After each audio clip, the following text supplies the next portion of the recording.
You stuck with AT&T, or you're not sure if you should buy more or sell out? That's what we're talking about today. You know, as I look here, I was actually expecting the price of AT&T to actually drop a little bit lower, but here we sit at Sunday at $30 a share. I was expecting like $25 a share. With the recent news, if you haven't heard the recent news of AT&T offloading WarnerMedia, I'll link that video up above so you can check it out. But most importantly, today, I want to go a little bit more behind the scenes on what's going on with AT&T. A lot of you said, hey, I'm selling out. I'm done. I'm out of this because they're dropping their dividend down. That doesn't mean they're not going to pay a dividend. They're just reducing the dividend, and I'm out. I'm done. I sold all my shares. And some of you are saying, hey, I'm buying the dip. And some of you are saying, I'm just holding on and seeing what happens.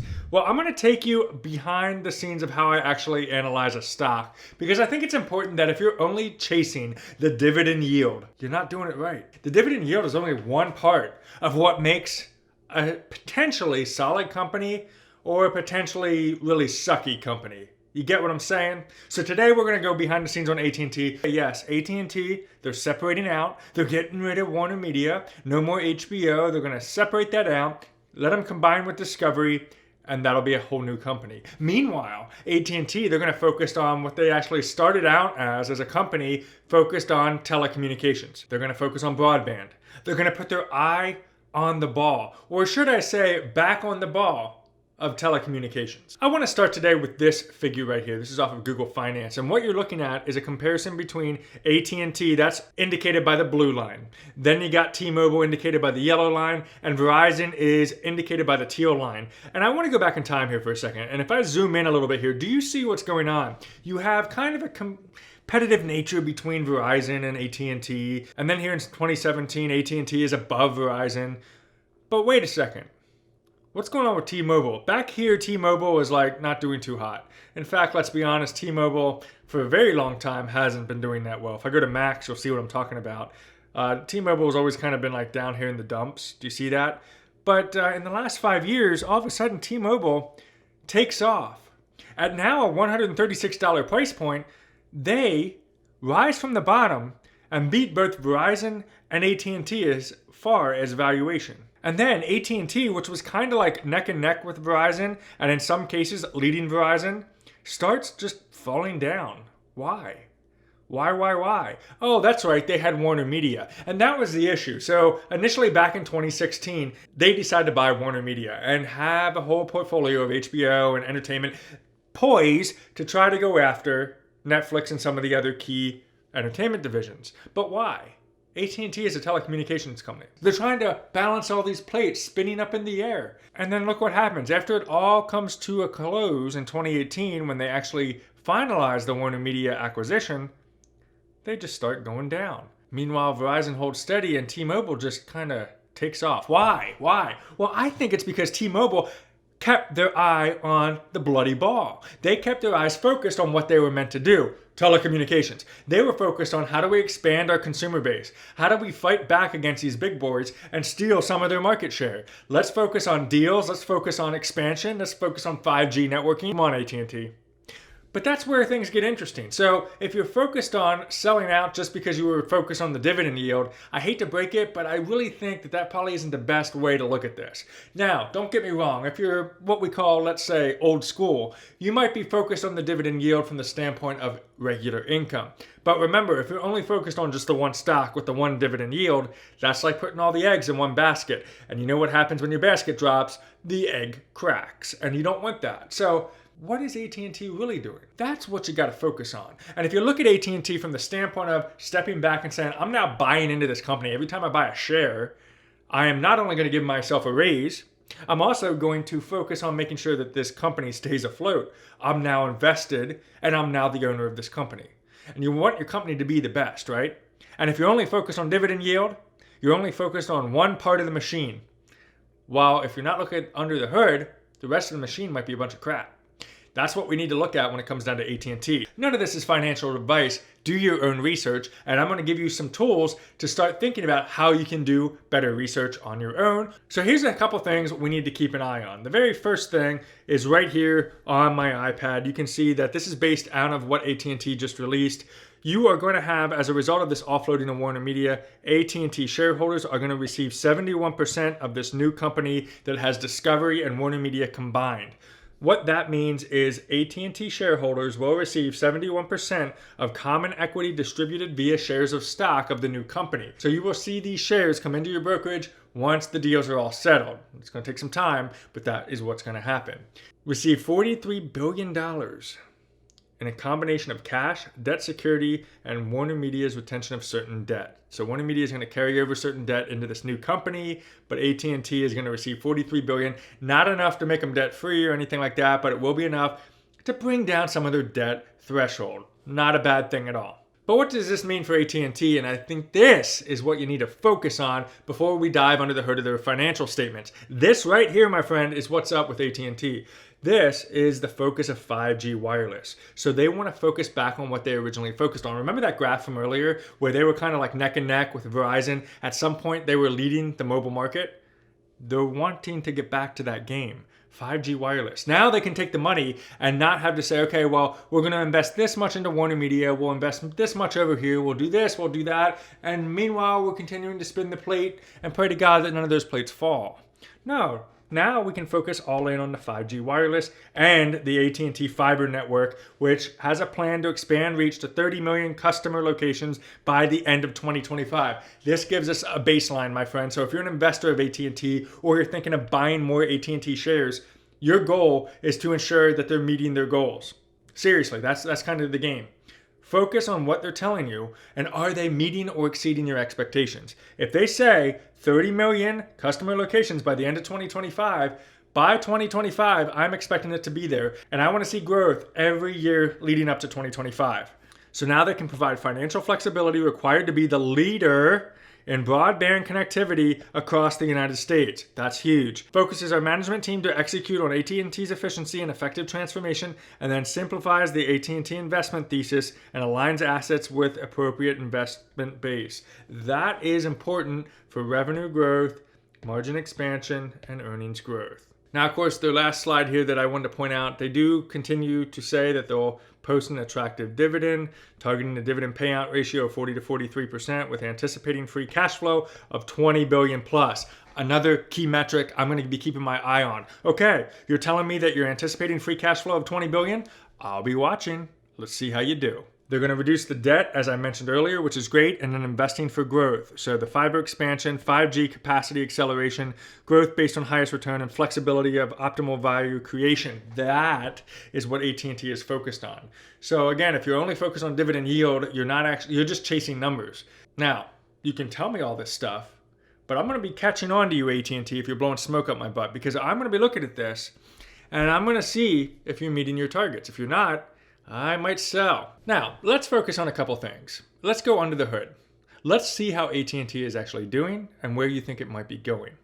This is a few of my steps that I take. I take a total of 10 steps when I analyze a stock before I purchase that. I'm actually going to have a video coming out examining how I look at stocks, all 10 steps, but I'm going to pull out a few key steps in this video today to kind of show you through AT&T. So if you're sitting here a little bit nervous, not sure what to do with AT&T, hopefully this at least gives you a guide so you can make a more informed decision. Now, one thing I could say, even though we're sitting here at a $30 price point as of Sunday, there could be an opportunity where we see a little bit of a variation of price point over the next couple weeks, months, and even quarter, because there's a couple things that might happen. Now, AT&T in the past increased their dividend for the last 36 years.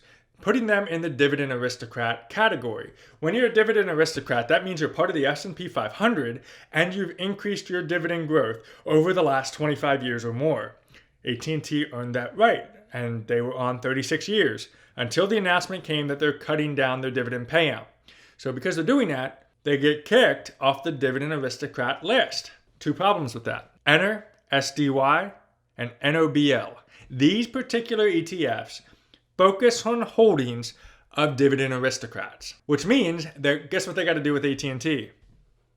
So long. AT&T is going to be booted from their ETF because it doesn't meet the aristocrat list. Now, I'm not sure when they're going to do that. It could be once they officially pass over an entire year and don't increase the dividend, or based on the fund manager and how they operate that ETF, they may change a little bit earlier based on the announcement.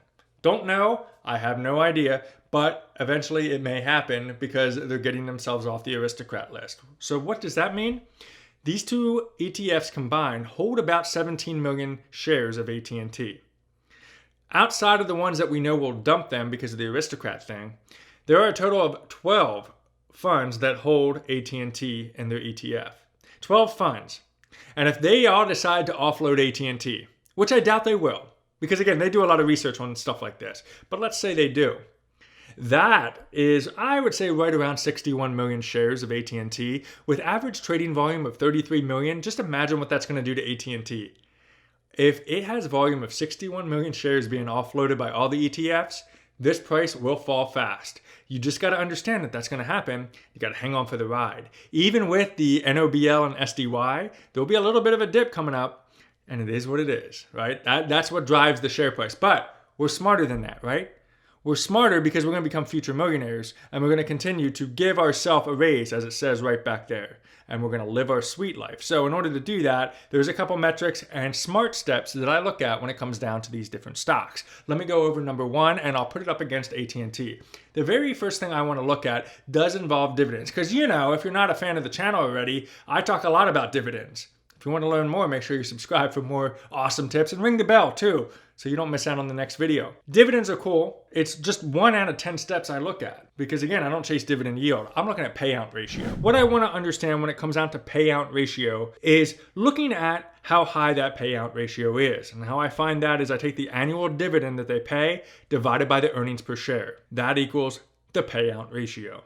The higher the payout ratio, especially if it's over 100%, the more its long-term sustainability could be in question. This means paying a percentage of its business profits to shareholders in the form of cash, which means higher payout ratios are scary, especially if it's over 100%, where they may be dipping into other funds outside of their profits in order to pay out that payout ratio in the form of dividends. Also, high payouts could mean that they opt to pay more profits, then reinvest in the company. And that also is an important part when it comes down to the dividend yield and everything in between, is you got AT&T who's paying out all their profits into dividends and things like that, that they're not really investing in the company. They're not growing the company. I like a mix of both a value growth investment company alongside of one that pays a dividend. If you got both of those that pay well and that are doing well and have a good, sound financial future, those are the companies I want to be involved in, me personally. You got to do your own research for what you believe in. But if you think about it this way, Apple is a good example. They have a relatively low payout ratio, a relatively low dividend yield, but they always reinvest their profits. They're always innovating. Think about it. Every year, there's a new iPhone, there's a new iMac, there's a new iPad. There's always something new to look forward to when it comes down to Apple products. So they're not going to have to pay big dividends because they need some of that profit in order to reinvest for future growth. Now, with AT&T reducing their dividend, they can now take some of that profit and reinvest into better 5G connectivity, better broadband, better fiber, and all that other stuff. Do you see what? Yeah, that's kind of why I'm looking at this like, well, wait a minute. I'm not just going to sit here and sell just because they lowered their dividend. And sure, the CEO might be interesting, but I'm going to watch his scorecard. I'm going to look at his revenue. I'm going to look at his statements and make sure he's doing what I expect him to do as the owner. See what I'm saying? Get in that mindset, guys. You deserve to be in that mindset. So let's take a look at the payout ratio really quick for AT&T. Right here we are on seekingalpha.com. Now what I'm going to do is I'm going to go down here to where it says dividends. I'm going to click on dividends, and then I'm going to scroll down here to where it says payout ratio at a 65%. Now, I don't have a magic metric of percentage that I look for. I definitely don't want it to be 100% or more. But I like to be closer to 50%, I guess, if I'm going to be judgy about it. 65 is okay, a little bit high on the high end, which is why they have a high dividend yield. But 65% is currently what AT&T has. Okay, fine, whatever. There's their current dividend yield of 6.93 with an annual payout of $2.08 per share that you own of AT&T. All right, fine. That's fine. I don't really have a problem with that. The next metric, though, I look at is PE ratio. Now, I know a lot of you don't like the PE ratio, but remember, I have 10 things I look for when I look at a stock. Not going over all of them in this particular video. I'm just going to highlight a few of them when it comes down to AT&T. But how you calculate PE ratio is the price divided by earnings. So you take the share price, you divide it by earnings per share equals the PE ratio. Historical averages of P/E ratios are around 15 to 16, and if you look for things less than 20, this could help you understand if a company has runway to continue to grow its share price. That's a key point. Now, I don't put all my eggs in that basket either of just saying, oh, if it's under 20, it's a buy. Because remember, I have 10 steps I look at. But if you look at the PE and you're like, okay, that one's a check mark. That one's a green light. I might move forward with that. That's what you want to look for. Now, let's take a look at AT&T, going back to what we just looked at. I'm going to come up here. I'm going to hit on summary. And then right over here on the right-hand side, I can scroll in and look at the forward PE ratio of a 9.47. That one's pretty good. I would give them a green light on that particular pass. PE ratio is looking darn good. Next up, I want to look at the earnings per share versus the estimates. I can do this on Seeking Alpha as well. I'm going to zoom out here. If you just scroll down and scroll down and scroll down, you're going to see this chart right here, earnings per share. The very first thing I do is I look at quarterly. Now the black line, that represents the EPS estimate, and then the blue line represents the actual EPS. Remember, you're the owner of this business, right? You own this business. You are the owner. You should be proud of that. Put that on your LinkedIn profile. But if you look at this, you can see that my EPS is looking pretty darn good for this company. Right here, and if you touch on it, it'll tell you what it is. The estimate was 78 cents, and they came in at 86 cents earnings per share. So they exceeded that Q1 2021. Pretty awesome. If you look ahead here, we're estimating 79 in Q2 and 78 in Q3. I'm going to come back and make sure that they're meeting or exceeding that estimate. That's my goal. Meet or exceed. If you're below that, I need to do some more analysis. I need to understand why. What's going on? Why are your earnings off? Why are we estimating you so high? Now, I understand 2020 was a mess for a lot of different companies, so I give you half of a pass for that. But as I look over the long period of time, you better have your act together. And that's where I can click here and click on annual. And let's take a look at the company over the last couple of years. So I can see here in 2016, we estimated $2.84 over the whole year, and it came in at $2.84. So they met the estimate. And then the next year exceeded a little bit, $3.05 versus $2.91. And then we were kind of right on the money in 2018, kind of right on the money in 2019, and then 2020, kind of right on the money. So far, I would say the EPS estimate metric that I look at here is also a green light for AT&T. But I think it's also good to look at the revenue growth. Now, if you looked at what I said earlier, they said they're going to increase the revenue as a result of focusing their eye on the game of telecommunication and broadband.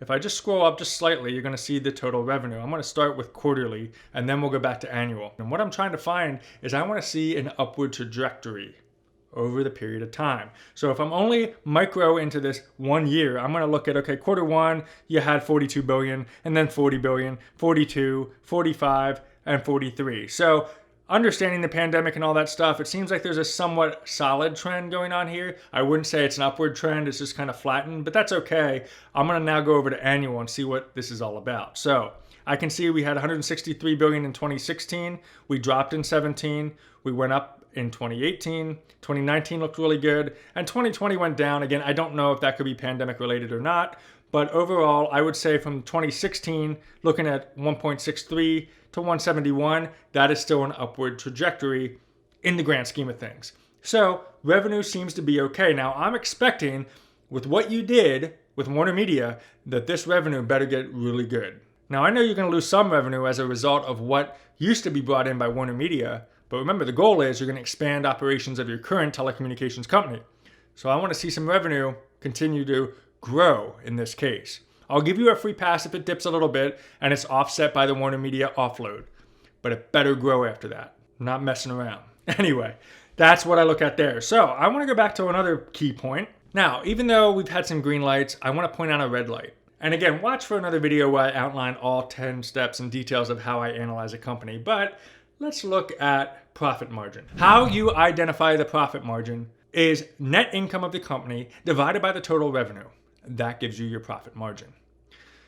Now, ideally, we want to see something greater than 10% here. Get a higher profit margin, hopefully over 10%, because that's important. You want that profit margin to be there because you want to know that there's a profitability in the company. You don't want them to go backwards, because if they're going backwards, they're dipping into debt or they're dipping into something, things aren't looking good. So we're back here on Seeking Alpha, but I'm going to scroll up here. I actually cut to the chase of going into right here where it says financials. I click on financials, and then what I want to do is I want to click on, let it load. I want to click on, and then the very first thing you'll see under cash flow is net income. Right there it is. Now, of course, on Seeking Alpha, if you want like the stuff that goes beyond 5 years, that goes back all the way to 2011, you can do that by upgrading. I have the free account, so I'm going to go over here to 2016. I have a 12.9, and that is represented in millions of USD. So that's $12 billion of net income. And then look what happens here in December 2020, as well as the trailing 12 months. That's negative. Uh-oh. Net income divided by revenue. I can't really do that. That's a negative profit margin.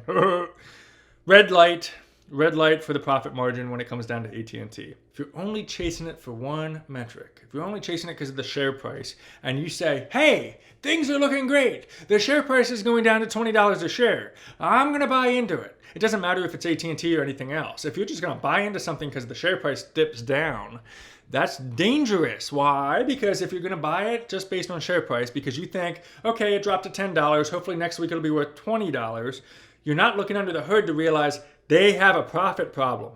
They have an infrastructure problem. They have something wrong with their financial statement, so that may not recover. Did you ever find yourself in that issue where you buy into a stock because there's a lot of hype around it and you thought, yes, I'm going to buy in because everybody's talking about it. It dipped down. I'm going to buy in. I can buy a lot of shares and it'll go back up. And then you find yourself looking at this thing and you're like, oh God, it's just stagnating. It's just staying at $10 a share. It never rose up to 20 like it was supposed to.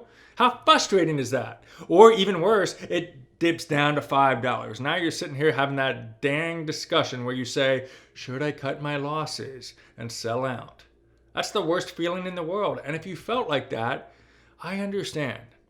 That's why on this channel, I want to help you live your ultimate sweet life by doing the smart things so you can build an actual awesome portfolio. Here's some other videos that can help you with your journey. And until next time, we'll see you on the next video.